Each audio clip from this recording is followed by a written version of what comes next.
দুপুরের আলো তখন ধীরে ধীরে নরম হয়ে আসছে। প্রতিদিনের মতো আজও কলেজের গেটের সামনে দাঁড়িয়ে আছে অয়ন। হাতে ছোট্ট একটা সাদা খাম, ভিতরে হয়তো আবার কোনো কাঠ কিংবা দু একটা সরল কথা। অপেক্ষার ভঙ্গিটা আজ একটু অন্যরকম, যেন অজানা আশঙ্কা তার বুকের ভেতর হালকা কাঁপন তুলছে। কিছুক্ষণ পর গেট দিয়ে বের হলো নির্জনা। আজ সে অন্য দিনের মতো চারপাশে তাকালো না, কারোর সাথে কথা বলল না, সোজা পা বাড়ালো অয়নের দিকে। অয়ন কিছুটা অবাক হলো, মুখে হালকা হাসি এনে দাঁড়িয়ে রইল। নির্জনে এসে থামলো তার সামনে, কয়েক সেকেন্ড চুপ থেকে ধীরে কিন্তু ধীর গলায় বলল, তুমি এভাবে আমার সাথে আর দেখা করো না। অয়নের মুখের হাসিটা মুহূর্তেই মিলিয়ে গেল। কপাল কুঁচকে সে বলল, কেন, কোনো সমস্যা হয়েছে? নির্জনা কিছু একটা বলতে গিয়েও থেমে গেল, ঠোঁট কাঁপলো, কিন্তু শব্দ বের হলো না। ঠিক তখনই আড়াল থেকে ভেসে এলো এক ঠান্ডা তীক্ষ্ণ কণ্ঠ, এখন পর্যন্ত কোনো সমস্যা হয়নি, তবে এখন হবে। নির্জনা যেন জমে গেল জায়গাতেই। ধীরে ধীরে মাথা ঘুরিয়ে তাকাতেই তার বুকের ভেতর দপ করে উঠল।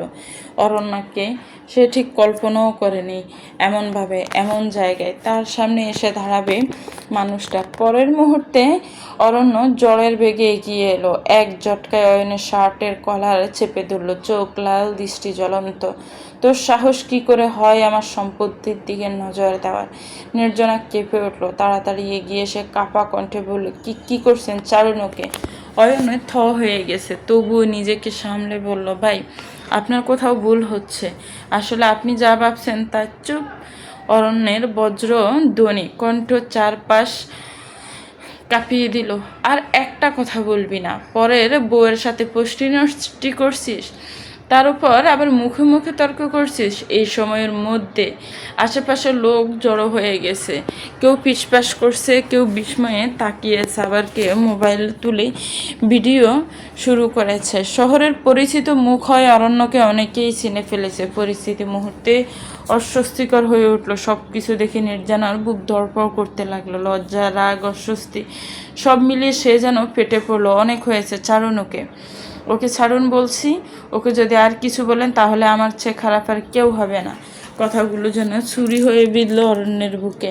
তার হাত আগলা হয়ে গেল, ধীরে ধীরে ছেড়ে দিল অয়নের কলার। চোখের ভেতর দিয়ে এক মুহূর্তের জন্য কষ্ট জ্বলসে উঠল, তারপরেই তা চাপা পড়ে গেল কঠিন নীরবতায়। একটা শব্দ না বলে সে ঘুরে দাঁড়ালো, সোজা সামনে হাঁটতে শুরু করলো। নির্জনা দাঁড়িয়ে রইল, বুকের ভেতর তোড়ফাড়। প্রশ্নটা বারবার মাথায় ধাক্কা দিচ্ছে, যে মানুষটা এতদিন বলে এসেছে সে আমাকে বউ বলে মানে না, আজ হঠাৎ অধিকার কোথা থেকে এলো? পরক্ষণেই নিজেকে বুঝালো, সম্মান, শুধু নিজের সম্মান রক্ষা করতে এসেছে, এর বেশি কিছু না। নিজের বউকে অন্য একটা ছেলের সাথে যদি কেউ দেখে ফেলে, এত তো তার মানহানি হবে, তাই না? সে গভীর শ্বাস নিল, তারপর চারপাশে জড়ো হওয়া লোকজনের দিকে তাকিয়ে অনুরোধ করলো, আপনারা প্লিজ এসব নিয়ে বাড়াবাড়ি করবেন না, দয়া করে কোনো নিউজ করবেন না। তার কণ্ঠে ছিল ক্লান্তি আর অনুরোধের ভার। অয়ন কিছু বলতে চাইল, নির্জনা শুধু মাথা নেড়ে তাকে থামালো, খুব শান্তভাবে বলল, তুমি যাও। অয়ন আর কিছু না বলে চলে গেল। নির্জনা ধীরে ধীরে সেখান থেকে সরে এলো। বাসায় ফিরে দরজায় পা দিতে সে থমকে গেল। ড্রয়িং রুমে বসে আছেন তার মা আফসানা বেগম। ফাঁসের শাশুড়ি, দুজনের মাঝে হালকা গল্প চলছে। মাকে দেখে বুকটা হঠাৎ করেই ভরে উঠল, তবুও মায়ের দিকে না তাকিয়ে নির্জনা শুধু বলল, বসুন, আমি আসছি। তারপর সোজা নিজের ঘরের দিকে চলে গেল। বিছানার উপর বসে আছে নির্জনা, দু হাত দিয়ে বিছানার চাদর শক্ত করে চেপে ধরেছে, চোখে পানি টলমল করছে। মাকে দেখেও কথা না বলার কষ্টটা বুকের ভেতর ঘুমড়ে উঠছে। যতই রাগ থাকুক,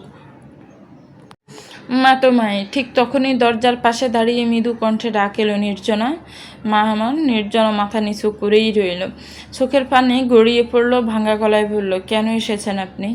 আফসানা বেগম ধীরে ধীরে এগিয়ে এসে মেয়ের পাশে বসলেন, কাপা হাতে তার মাথায় হাত রাখলেন।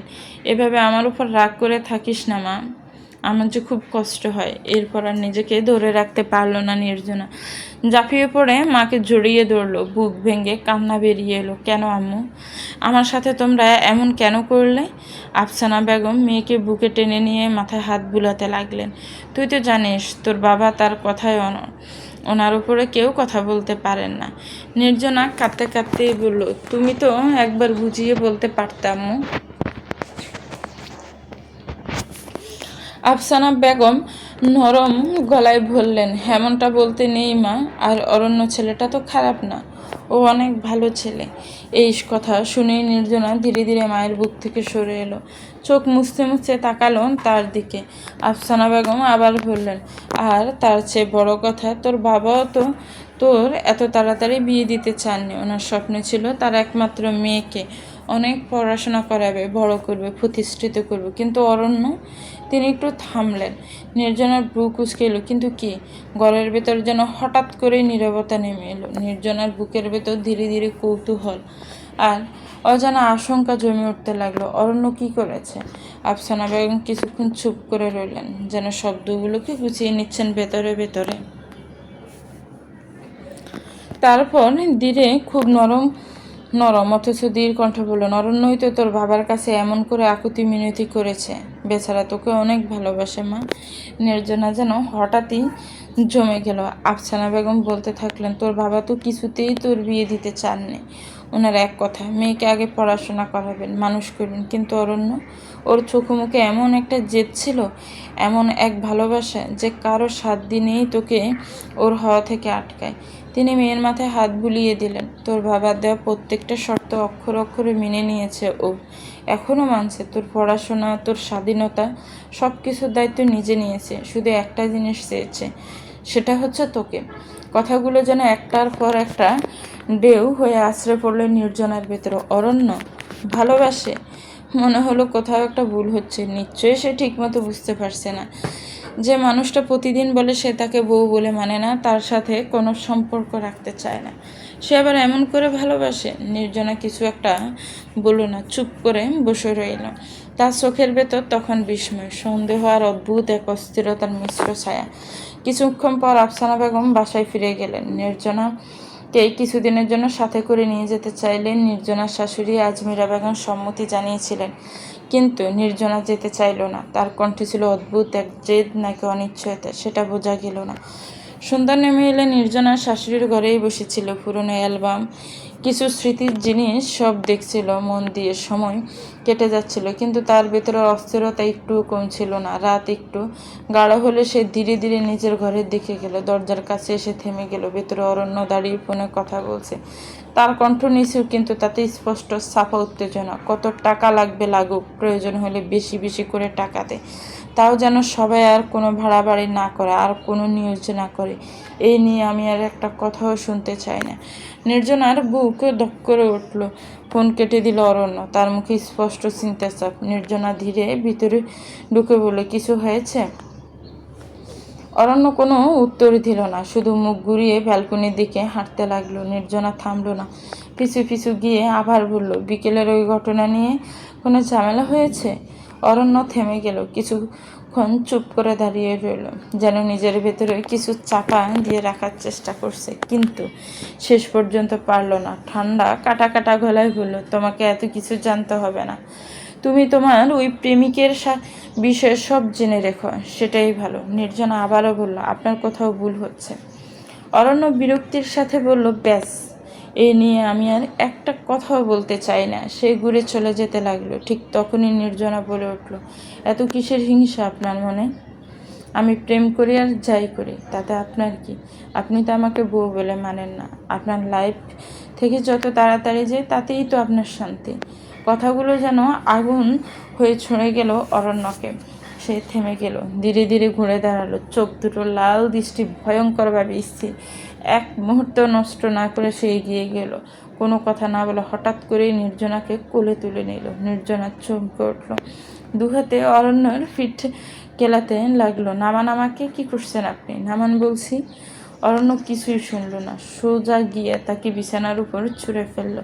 নির্জনা ধাক্কা খেয়ে শ্বাস আটকে ফেলল। পরের মুহূর্তে অরণ্য ঝুঁকে এলো তার উপর, এক হাত দিয়ে বিছানায় ভর দিয়ে নিজেকে সামনে রাখলো, আর অন্য হাত দিয়ে নির্জনার একটি হাত শক্ত করে চেপে ধরল। তার মুখ খুব কাছে, শ্বাস ভারী, চোখে জ্বলছে দহন, রাগ, অভিমান, নাকি অন্য কিছু বোঝা কঠিন।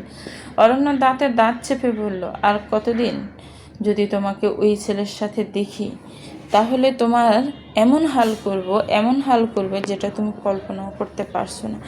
নির্জনা ওঠার চেষ্টা করছে, কিন্তু অরণ্য এমনভাবে আটকে রেখেছে যার কারণে সে বারবার ব্যর্থ হচ্ছে। নির্জনা রাগে ফুঁসতে ফুঁসতে বলল, এত কিসের অধিকার দেখান আপনি? আমি আপনাকে মানি না। আমি আপনাকে অরণ্য নির্জনাকে আর কিছু বলার সুযোগ দিল না। নির্জনা দু গাল চেপে ধরে তার শুকনো ঠোঁট জোড়া নির্জনার ঠোঁটের সাথে ডুবিয়ে দিয়ে দিল। চুম্বন এতটাই গভীর ছিল যে একজন আরেকজনের জিব্বা ছুঁতে পারছিল। কিছুক্ষণ পর অরণ্য নিজের দখলে রাখা নির্জনার উষ্ঠ জড়া ছেড়ে দিল। নির্জনা কিছু বলতে পারছে না, চুপ করে তাকিয়ে আছে অরণ্যর দিকে। ঘরের ভেতর নিস্তব্ধতা নেমে এলো, শুধু দুজন মানুষের দ্রুত উঠানামা করার শ্বাসের শব্দ আর জমে থাকা হাজারটা না বলা কথার বার। চারিদিকে তখন গভীর নীরবতা। রাত অনেকটা গড়িয়ে গেছে, দূরে কোথাও কুকুরের ডাক ভেসে আসছে। মাঝে মাঝে শব্দটাকে আরও ভারী করে তুলছে, যেন বিছানার ওপর দুজন মানুষ খুব কাছে থেকেও যেন কত দূরে। নির্জনা প্রথমে কিছু বলতে পারছিল না, বুকের ভেতর অদ্ভুতভাবে দুঃখ করছে। তারপর ধীরে খুব নিচু স্বরে নীরবতা ভাঙল। আপনি তখন অয়নের সাথে ওরকম না করলেও পারতেন। অরণ্য কিছুক্ষণ চুপ করে রইল, যেন কথাটা বুঝতেই পারছে না, অথচ বুঝো না বোঝার ভান করছে। তারপর ঠান্ডা গলায় বলল, সরি। কে অয়ন? নির্জনা একটু বিরক্ত হয়ে তাকালো তার দিকে। আমার সাথে যে ছিল ওর নাম অয়ন। অরণ্যর ঠোঁটে হালকা বাঁকা হাসি ফুটে উঠল, চোখে কেমন যেন তীক্ষ্ণ দৃষ্টি। ও তোমার বয়ফ্রেন্ড? একটু থেমে আবার বলল, তো বউয়ের বয়ফ্রেন্ডের সাথে কেমন ব্যবহার করতে হয় সেটা আমার জানা নেই। যদি তোমার জানা থাকে তাহলে তুমি বলো, এরপর থেকে ঠিক সেভাবেই ব্যবহার করব। নির্জনা এবার স্পষ্ট বিরক্ত হলো। অনয় আমার বয়ফ্রেন্ড না, আপনি ভুল ভাবছেন। অরণ্য ভ্রু তুলল, যেন মজা পাচ্ছে ও। তাহলে অরণ্য তোমার বয়ফ্রেন্ড, অয়ন তোমার বয়ফ্রেন্ড না, তাহলে কিডনি, ফুসফুস, জাহান, কলিজা এসব কি? নির্জনার দাঁত চেপে সামনে এগিয়ে এলো, একদম কাছে গিয়ে দাঁড়ালো অরণ্যর। উফ, আপনি এত বেশি বুঝেন কেন? সহজভাবে কেন কিছু বুঝতে পারেন না আপনি? অরণ্য একদম নির্লিপ্ত গলায় বলল, না। এই নাটাই যেন আরও বেশি রাগিয়ে দিল নির্জনাকে। সে হঠাৎ করে হাত বাড়িয়ে অরণ্যের গাল দুটে চেপে ধরল, চোখে চোখ রেখে বলল, আপনি যতক্ষণ না আমাকে বলবেন আপনি আমাকে কেন বিয়ে করেছেন, ততক্ষণ পর্যন্ত আমিও বলবো না অয়ন আমার কে হয়। কথাগুলো দিয়ে হৃৎস্পষ্ট।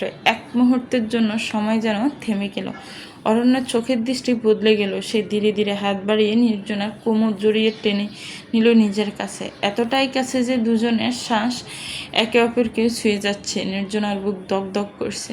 সে নড়তে চাইছে, কিন্তু পুরোপুরি সরে যাচ্ছে না।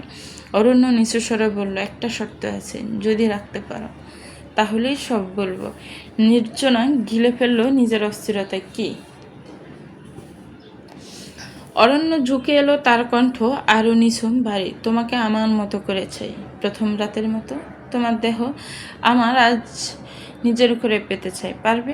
কথাটা শেষ হতেই যেন হঠাৎ সব কিছু ভেঙে গেল। নির্জনা চোখে মুহূর্তে আগুন জ্বলে উঠল। সে জোরে অরণ্যকে ধাক্কা দিয়ে সরিয়ে দিল। অসম্ভব। তার কণ্ঠ কাঁপছিল রাগে, অপমানে, নাকি অন্য কিছুর চাপে বোঝা কঠিন। এরপর আর এক মুহূর্ত দাঁড়ালো না। দ্রুত বিছানার মাঝখানে প্রতিদিনের মতো একটা কোলবালিশ টেনে এনে রাখলো দুজনের মাঝখানে, যেন এক অদৃশ্য একটা দেয়াল তুলে দিল। তারপর মুখ ঘুরিয়ে শুয়ে পড়ল। অরণ্য স্থির হয়ে বসে রইল কিছুক্ষণ। তারপর ধীরে ধীরে সেও অন্য পাশে শুয়ে পড়ল। ঘরের ভেতর আবার নীরবতা, কিন্তু সেই নীরবতার নিচে চাপা পড়ে রইল অজস্র প্রশ্ন, না বলা কথা, আর এক অদ্ভুত টান, যেটা তারা দুজনেই অনুভব করছে, কিন্তু কেউই স্বীকার করতে চাইছে না। আজ শুক্রবার সকালের আলো জানালার ফাঁক গলে ঢুকেছে অনেকক্ষণ আগে, অথচ নির্জনা এখনও বিছানায় এপাশ ওপাশ করছে। অন্যদিন ঘুম ভাঙতে চায় না, কিন্তু আজ শুক্রবার তো তাই অনেক সকালে ঘুম ভেঙে বসে আছে। অরণ্য ভোরেই বেরিয়ে গেছে, জরুরি একটা কল এসেছিল। প্রায় তাড়াহুড়ো করে বেরিয়ে গেল সে। যাওয়ার সময় একবারও নির্জনার দিকে তাকায়নি। অদ্ভুত একটা শূন্যতা রেখে গেছে ঘরে। ঘড়ির কাঁটা তখন 9টার কাছাকাছি। হঠাৎ বিরক্ত হয়ে উঠে বসলো নির্জনা। চুলগুলো এলোমেলো, চোখে হালকা ঘুমঘুম ভাব।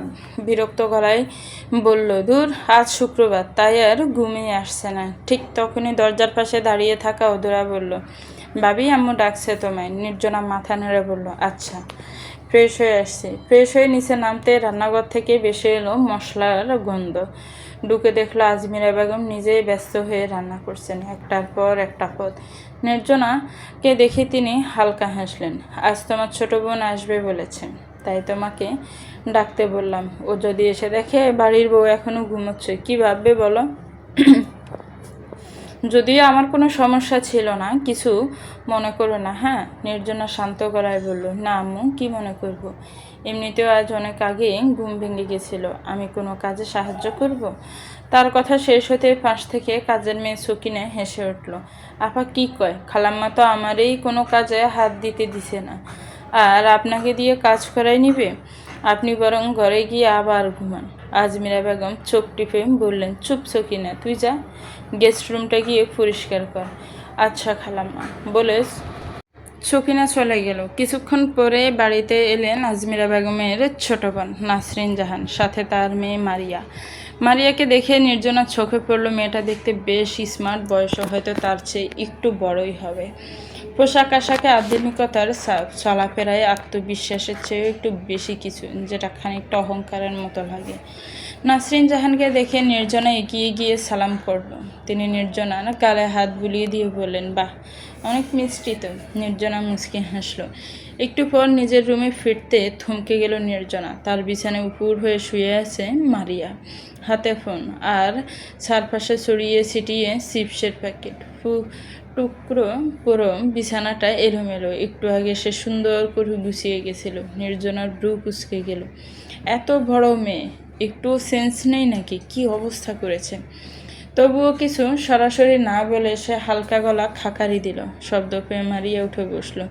নির্জনার দিকে তাকিয়ে ব্রু তুলে বলল, এনি প্রবলেম? নির্জনা একটু থেমে বলল, মানে?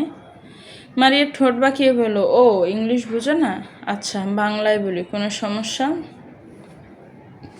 এবার নির্জনার গলায় ঠান্ডা দৃঢ়তা নেমে এলো। অবশ্যই সমস্যা। প্রথমত, আপনি আমার পারমিশন ছাড়া আমার রুমে এসেছেন, আর দ্বিতীয়ত এসে আমার বিছানাটা নোংরা করেছেন। এটা কেমন ধরনের আদবের মধ্যে পড়ে? মারিয়া ধীরে ধীরে উঠে দাঁড়ালো, এগিয়ে এলো নির্জনার সামনে। ও হ্যালো, তুমি কাকে কি বলছো জানো? তার কণ্ঠে স্পষ্ট তাচ্ছিল্য। 2 দিন বিয়ে করে এসেছো বলে এটা তোমার রুম হয়ে গেছে? সে একটু থেমে ঠান্ডা হেসে বলল, আমি যখনই আসতাম এই রুমটাই আমার দখলে থাকতো, কারো সাহস হতো না এখানে ঢোকার। তারপর বিছানার দিকে ইশারা করে বলল, আর ওই বেডটার কথা বলছো? ওটা আমার। শুধু তাই না, আমি আর অরণ্য দিনের পর দিন, রাতের পর রাত একই বেডে থাকতাম। 2 দিন আগে এসে এসব বদলে যাবে? এত সহজ না। নির্জনার বুকের ভেতর রাগ টকবক করে উঠল। মারিয়া আরেকটু ঝুঁকে বলল, আর এটা শুনে রাখো, অরণ্য শুধুই আমার, ওর সব কিছুতে শুধু আমার অধিকার আছে। কথাটা শেষ হতে না হতে ঠাস, পুরো ঘর যেন থমকে গেল। নির্জনার হাতের জটকা এতটাই জোরালো ছিল যে মারিয়ার মাথায় একপাশে কেঁপে উঠল। চোখে আগুন নিয়ে দাঁড়িয়ে আছে নির্জনা। দাঁতে দাঁত চেপে বলল, আমার স্বামীর নামে যদি আর একটা কথা বলেছেন, তাহলে আমার চেয়ে খারাপ আর কেউ হবে না। মারিয়া কিছু বলল না, চোখের জল জমে উঠেছে, কিন্তু সেটা রাগের না, অপমানের বোঝা গেল না। শুধু তীক্ষ্ণ দৃষ্টিতে একবার নির্জনার দিকে তাকিয়ে ঘর থেকে বেরিয়ে গেল। ঘরের ভেতর আবার নীরবতা নেমে এলো, কিন্তু এবার সেই নীরবতা শান্ত না, তার ভেতরে জমে আছে জ্বরের পূর্বাভাস। রাত অনেকটা গড়িয়ে গেছে, ঘরের ভেতর নিস্তব্ধতা, শুধু দেয়ালে ঝুলে কাটাগুড়ির শব্দ, টিকটিক শব্দ। জানালার বাইরে অন্ধকার গাঢ় হয়ে উঠেছে, অথচ নির্জনার ভেতরে যেন ঝড় বয়ে যাচ্ছে। সেই ঘরের মধ্যে এদিক ওদিক পায়চারি করছে, কখনো থেমে যাচ্ছে, আবার হঠাৎ করে হাঁটা শুরু করছে। চোখ মুখ লাল, রাগে আর অপমানে বুকটা ধড়ফড় করছে। নিজের সাথেই বিড়বিড় করে বলতে লাগলো, কত বড় সাহস ওই মেয়ের, আমার রুমে এসে আমার সামনে দাঁড়িয়ে এমন কথা বলে, আর আজকে ওই অহংকারী লোকটা আসুক, খবর করে ছাড়বো আমি। একটু থেমে দাঁড়ালো সে, ঠোঁট কামড়া আবার বলল, আমার মায়েরও তো মনে হয় মাথা খারাপ হয়েছে। কি যে বলে, ওই লোকটা আমাকে ভালোবাসে, আমাকে বিয়ে করার জন্য বাবাকে জোর করেছে। তার চোখে এবার তীব্র বিদ্রুপ ফুটে উঠল। ভালোবাসে? যদি ভালোই বাসত, তাহলে খালাতো বোনের সাথে এসব কি? সে আবার হাঁটতে শুরু করলো। আজ আসুক খালি, তারপর দেখাচ্ছি মজা। অনেক রাত পেরিয়ে দরজা খোলার শব্দ হলো। অরণ্য ফিরেছে, ক্লান্ত মুখে চাপা উত্তেজনা, কিন্তু ঘরে ঢুকে যেন সে নির্জনাকে না দেখার ভান করলো। কোনো কথা না বলে সোজা ভেতরে যেতে চাইলো। নির্জনা সেটা হতে দিল না। সে গিয়ে সে তার সামনে দাঁড়িয়ে পথ আটকে দিল। অরণ্য এক পাশ দিয়ে যেতে চাইল। নির্জনা আবার সরে এসে সামনে দাঁড়ালো। আরেকবার চেষ্টা, আবার বাধা। অরণ্য এবার থেমে গেল, বিরক্ত হয়ে কপাল কুঁচকে বলল, এই মেয়ে, এভাবে আমার পথ আটকাচ্ছ কেন? নির্জনার রাগ যেন আর দূরে রাখা গেল না। তো কি করব? আপনি আমাকে এভাবে এড়িয়ে যাচ্ছেন কেন? অরণ্য ঠান্ডা গলায় বলল, এতে তো তোমার খুশি হওয়ার কথা। আমি এড়িয়ে গেলে তো আরও বেশি করে বয়ফ্রেন্ডদের সাথে প্রেম করতে পারবে। অরণ্যর কণ্ঠে তাচ্ছিল্য মিশে আছে। নির্জনার চোখে আগুন জ্বলে উঠল। ও, আমি একটা ছেলের সাথে কথা বলেছি বলে আপনার এত রাগ হচ্ছে? আর আপনি যখন আপনার খালাতো বোনের সাথে বিছানায় শুয়ে থাকেন তার বেলা? কথাটা যেন বজ্রপাতের মতো আঘাত করলো। অরণ্য এক মুহূর্তের জন্য স্থির হয়ে গেল। তারপর ধীরে ধীরে তার ভ্রু কুঁচকে উঠল। মানে? তার কণ্ঠ ভারী হয়ে এলো। খালাতো বোন? কিসব বলছো তুমি? তার চোখে এবার স্পষ্ট বিস্ময়, আর তার ভেতরে ধীরে ধীরে জমতে থাকা এক অন্যরকম ঝড়ের আভাস। অরণ্যের চোখে তখন স্পষ্ট বিস্ময় আর অস্বস্তির ছাপ। কিছুক্ষণ নির্জনার দিকে তাকিয়ে থেকে ধীরে ভারী গলায় বলল, তুমি কিসব বলছো? নির্জনার তাচ্ছিল্যর হাসি হেসে বলল, কেন? আপনি আপনার খালাতো বোনের সাথে এক বিছানায় থাকেননি? এখন না বোঝার ভান করছেন কেন? কথা ঘুরিয়ে কোনো লাভ নেই, আমি সবটা জেনে গেছি। অরণ্যর কপাল কুঁচকে উঠল। সব জেনে গেছো মানে? সে একটু থেমে বলল, তোমাকে মারিয়া কিছু বলেছে? কিন্তু মারিয়া? নির্জনা তার কথা কেটে দিয়ে ঠোঁট বাঁকিয়ে বলল, বাহ, আপনার মাথা তো সুপার ফাস্ট কাজ করে। এত তাড়াতাড়ি সব বুঝে গেলেন। অরণ্য আর নিজেকে সামলাতে পারল না। এক জটকে এগিয়ে এসে নির্জনা দুই বাহু শক্ত করে চেপে ধরল। মারিয়া তোমাকে আর কি বলেছে? তার কণ্ঠে এবার চাপা উত্তেজনায় কাঁপছে। আর কিভাবে বলেছে ও তোমাকে? নির্জনা তার হাত ছাড়ানোর চেষ্টা করলো, কিন্তু পারল না। রাগে গলা কাঁপতে লাগলো। কিভাবে আবার? জানেন না আপনার মারিয়া ডার্লিং আজ আপনার বাড়িতে এসেছে? অরণ্য যেন মুহূর্তের জন্য থমকে গেল। মারিয়া এসেছে? নির্জনে এবার জাজালো কণ্ঠে বলল, যান, ওর সাথে দেখা করে আসুন।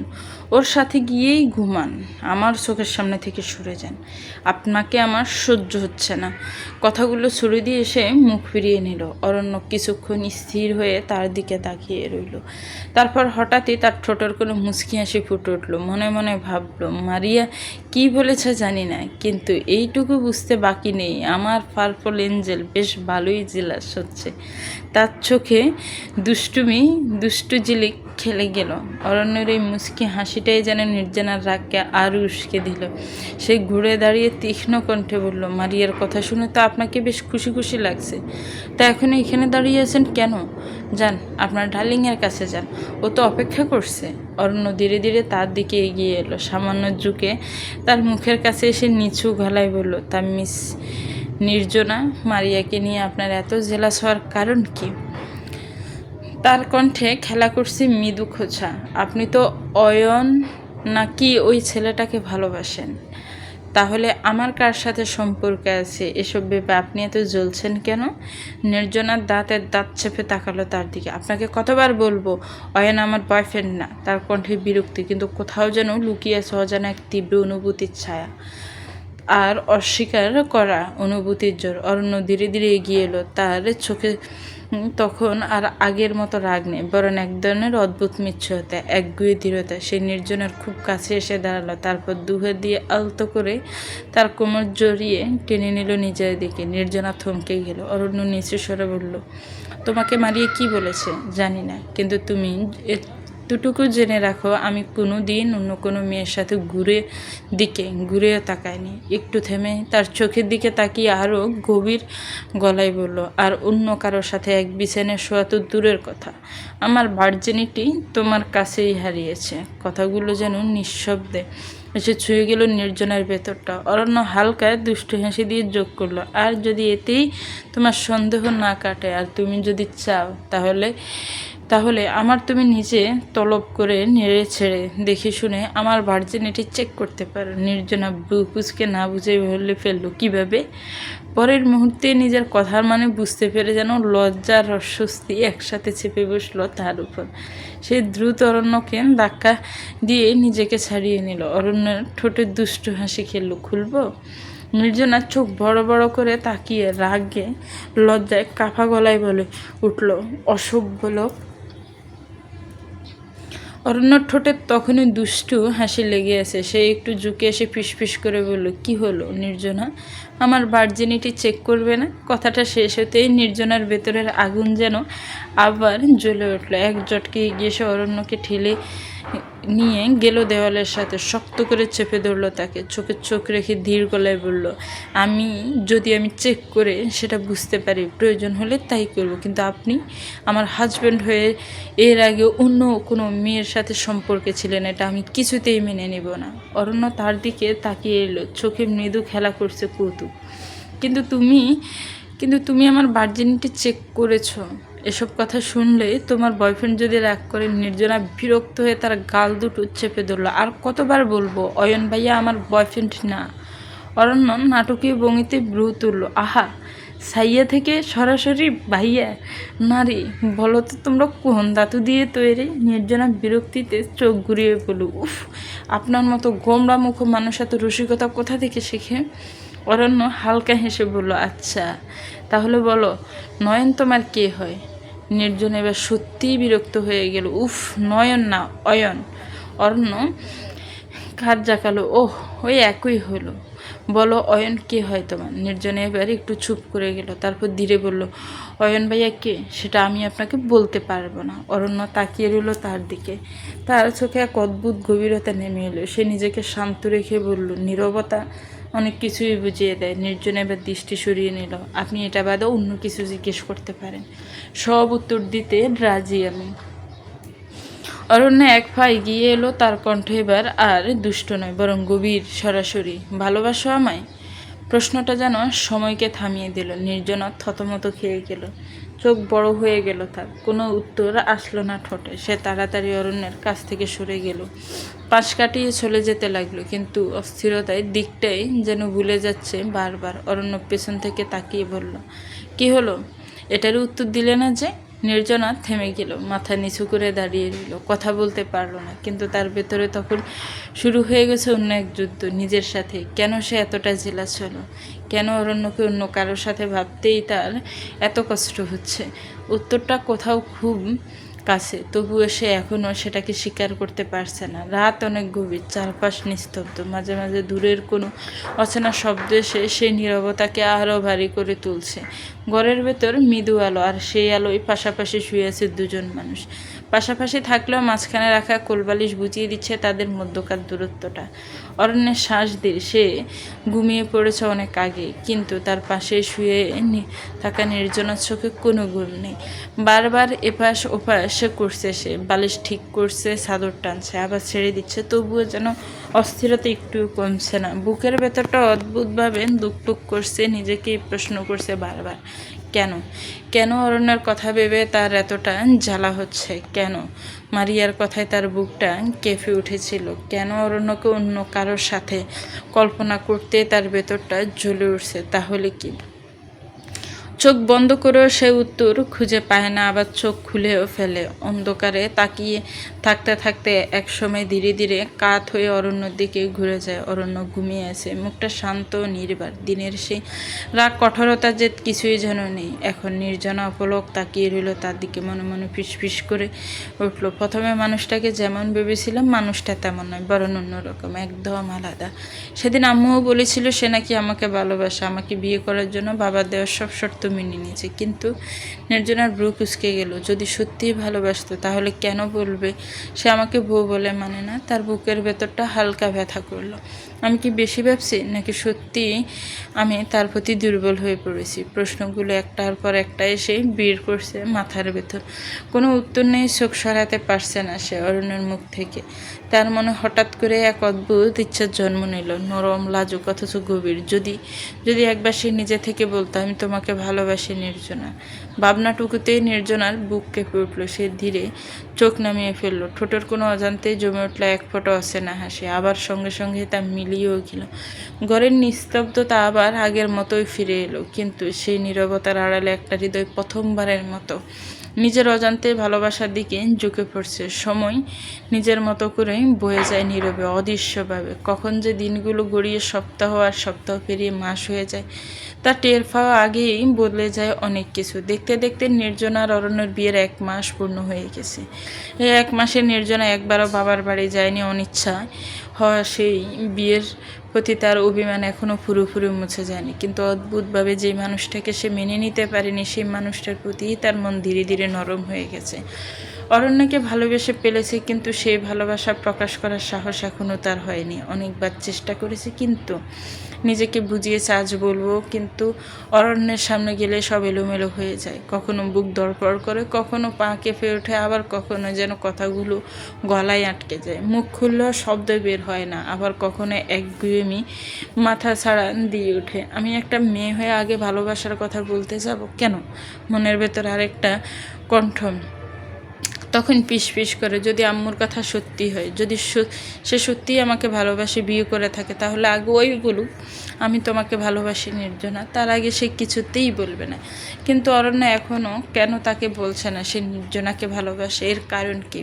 কড়া দুপুর রোদের তেজ আজ যেন একটু বেশি। ঘরের ভেতরেও গরমের ছাপ স্পষ্ট। নির্জনা আজ একটু সময় নিয়ে গোসল করেছিল। ঠান্ডা পানির ছোঁয়া শরীরটা ধীরে ধীরে স্বস্তি পাচ্ছিল। শাওয়ারের নিচে দাঁড়িয়ে চোখ বন্ধ করে রেখেছে সে। ঠোঁটের কোনো অজান্তেই বেশি উঠছে হালকা সুর। আস্তে আস্তে গুনগুন করে গান গাইছে। বাথরুমের দরজাটা ঠিকমতো আটকাচ্ছিল না আজ।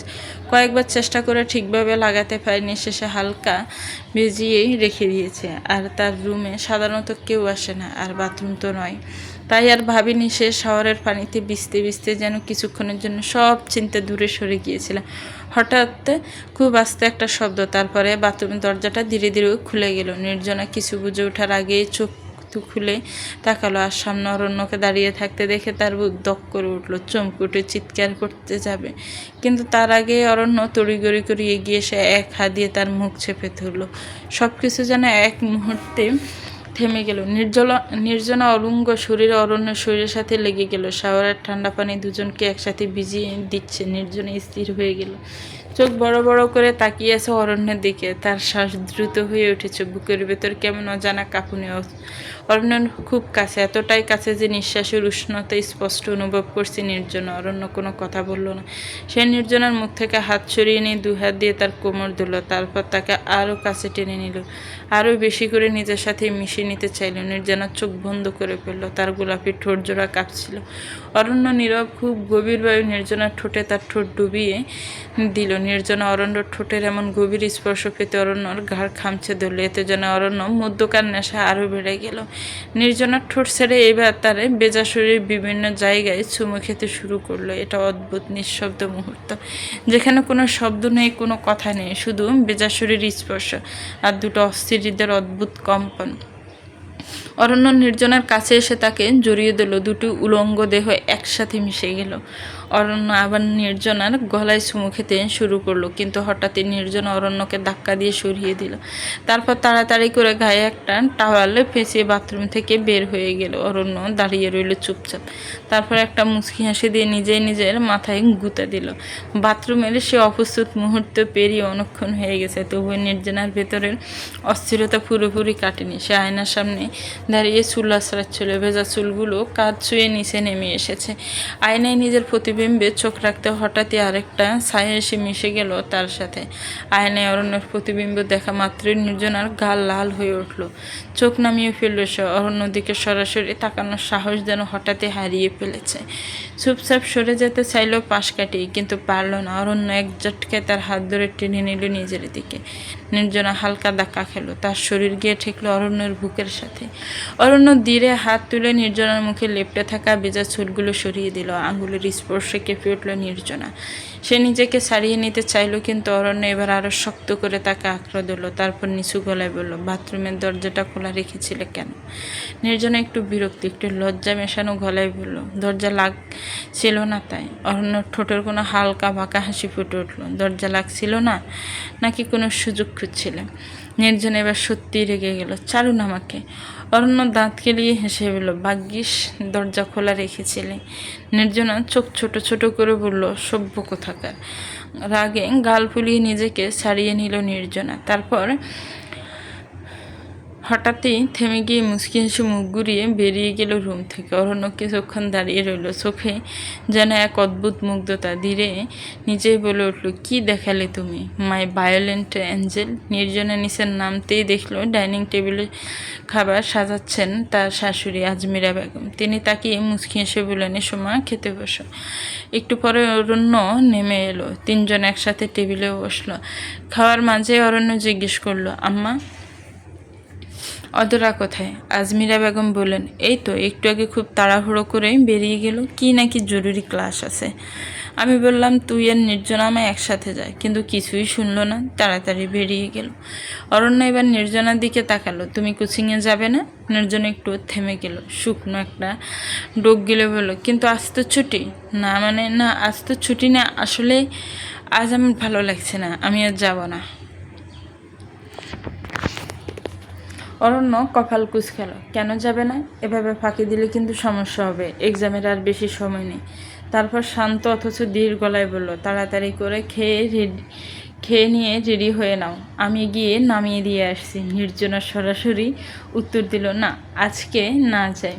নির্জনার মোটেও যেতে ইচ্ছে করছিল না। আজকের দিনটা সে এভাবেই কাটাতে চেয়েছিল, কিন্তু অরণ্যের সেই জেদি স্বভাবের সামনে তার না শব্দটা বারবার হারিয়ে যায়। শেষ পর্যন্ত আর কিছু বলতে পারলো না। খাওয়া শেষ করে চুপচাপ উঠে রেডি হতে গেল।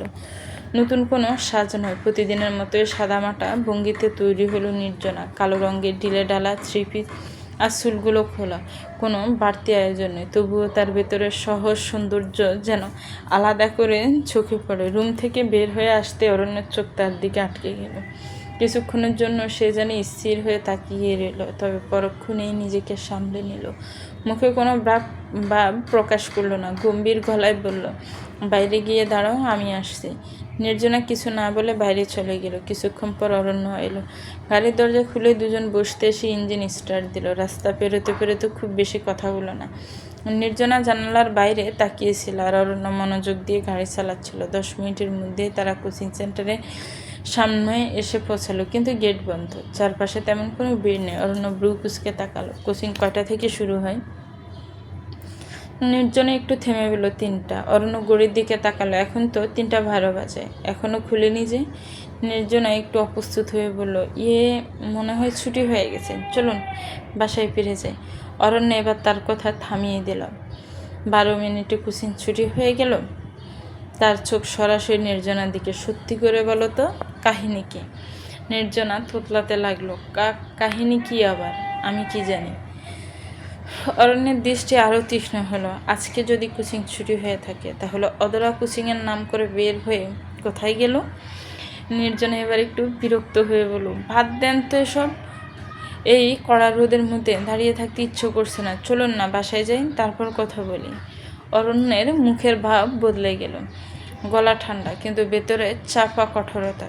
আমার সাথে বেশি চালাকি করতে যেও না, ফল কিন্তু ভালো হবে না। সে ধীরে ঝুঁকে এলো নির্জনার দিকে। অদরা কোচিংয়ে আসেনি, এই কথাটা তুমি খুব ভালো করেই জানো। একটু থেমে আবারও বলো অদরা কোথায় গেছে, না হলে কিন্তু আমি অন্য কোনো উপায় প্রয়োগ করতে বাধ্য হব। নির্জনার চোখ বড় বড় করে তাকালো, কি করবেন আপনি? অরণ্য সামান্য ঝুঁকে নির্জনার কানের কাছে মুখ নিয়ে এলো। তার গলার স্বর নিচু ধীর, এই ব্যস্ত শহরের ভিড়ের মধ্যে সবার সামনে তোমাকে কিস করব। নির্জনা যেন জমে গেল। এক মুহূর্ত তার সব কথা হারিয়ে গেল। মাথার ভেতর যেন শব্দটা প্রতিধ্বনিত হতে লাগলো, কিস করব সবার সামনে। সে অবাক হয়ে তাকিয়ে রইল অরণ্যের দিকে। এই মানুষটা সিরিয়াস কথার মাঝেও এমন অপ্রস্তুত করে দিতে পারে। গাল দুটো অজান্তে লাল হয়ে উঠল, মনে মনে বিড় করে উঠল, অসভ্য লোক একটা। নির্জনা হঠাৎ করে মুখটা একটু কুঁচকে মাথায় হাত দিয়ে নাটকীয় ভঙ্গিতে বলল, বাসায় চলুন প্লিজ, আমার মাথা ঘুরছে। কথাটা শুনে অরণ্যর মুখের ভাব মুহূর্তেই বদলে গেল। তার চোখে স্পষ্ট উদ্বেগ। কী হয়েছে? শরীর বেশি খারাপ করছে? আর কিছু না ভেবে তাড়াতাড়ি বলল, আচ্ছা চলো, গাড়িতে গিয়ে বসো। আর এক মুহূর্ত দেরি করলো না তারা। দ্রুত গাড়িতে উঠে বাসার দিকে রওনা হলো। বাসায় পৌঁছাতে অরণ্য যেন একদম নির্জনাকে হাঁটতে দিতে রাজি নয়। দরজা খুলে সে সরাসরি নির্জনাকে কোলে তুলে নিল। নির্জনা অবাক হলেও কিছু বলল না। অরণ্য তাকে নিয়ে সোজা রুমে ঢুকে খুব যত্ন করে বিছানায় শুইয়ে দিল। তার কণ্ঠে তখনও সে অস্থিরতা। আমি তোমার জন্য শরবত নিয়ে আসছি। এই বলে সে দ্রুত বেরিয়ে গেল। দরজা বন্ধ হওয়ার শব্দ হতেই নির্জনা হাঁপ ছেড়ে উঠে বসল। মুহূর্তে তার সেই অসুস্থ ভাব উধাও। সে উঠে ঘরের মধ্যে এদিক সেদিক পায়চারি করতে লাগলো। তারপর একটু পরে আবার দপ করে বিছানায় উপুর হয়ে শুয়ে পড়ল। বিরক্ত গলায় বিড়বিড় করে বলল, এই অধরার জন্য কত কিছু বলতে হবে আল্লাহ জানে। ঠিক তখনই দরজার পাশে বর দিয়ে দাঁড়িয়ে থাকা অরণ্যর কণ্ঠ ভেসে এলো, আল্লাহ কি জানে। নির্জনা চমকে উঠল। দ্রুত উঠে বসে কথাটা সামলানোর চেষ্টা করলো। মানে আমি বলছিলাম হঠাৎ আমার মাথা ঘুরতে শুরু করলো কেন, আল্লাহ জানে। অরণ্য ধীরে ভেতরে এসে দরজাটা লাগিয়ে দিল। তার হাতে এক গ্লাস শরবত। সে এসে নির্জনার পাশে বসে পড়ল। খুব স্বাভাবিক ভঙ্গিতে হাত তুলে নির্জনার মাথায় আলতো করে হাত বুলিয়ে দিল। নরম কণ্ঠে বলল, মাথা কি বেশি ঘুরছে? এই নাও, শরবতটা খেয়ে নাও। নির্জনা কিছু বলল না, শুধু চুপ করে তাকিয়ে রইল অরণ্যর দিকে। তার চোখে তখন এক অদ্ভুত ভাব। সামান্য মাথা ঘুরছে, কথাটুকু শুনেই মানুষটা এতটা অস্থির হয়ে গেল, এতটা চিন্তা করলো, এত কেয়ার, এত যত্ন। সে ধীরে শরবতের গ্লাসটা হাতে নিল, কিন্তু চোখ সরালো না অরণ্যর মুখ থেকে। মনের ভেতর নিঃশব্দে একটা প্রশ্ন ঘুরপাক খেতে লাগলো, এই মানুষটা যদি আমাকে ভালোই না বাসেন, তাহলে আমার জন্য এত সব কিছু কীভাবে করতে পারে? চলবে তো ভিউয়ার্স, গল্পটার এই পর্ব কেমন লেগেছে একটি কমেন্টস করে জানাবেন। গল্পটা ভালো লাগলে একটি লাইক করবেন, গল্পটাকে শেয়ার করবেন, আর আমার চ্যানেলকে সাবস্ক্রাইব করবেন। যারা অলরেডি সাবস্ক্রাইব করে রেখেছেন তাদেরকে অনেক অনেক ধন্যবাদ। ভালো থাকবেন, সুস্থ থাকবেন, আমার চ্যানেলের সাথেই থাকবেন। আল্লাহ হাফেজ। আসসালামু আলাইকুম ওয়া রাহমাতুল্লাহ।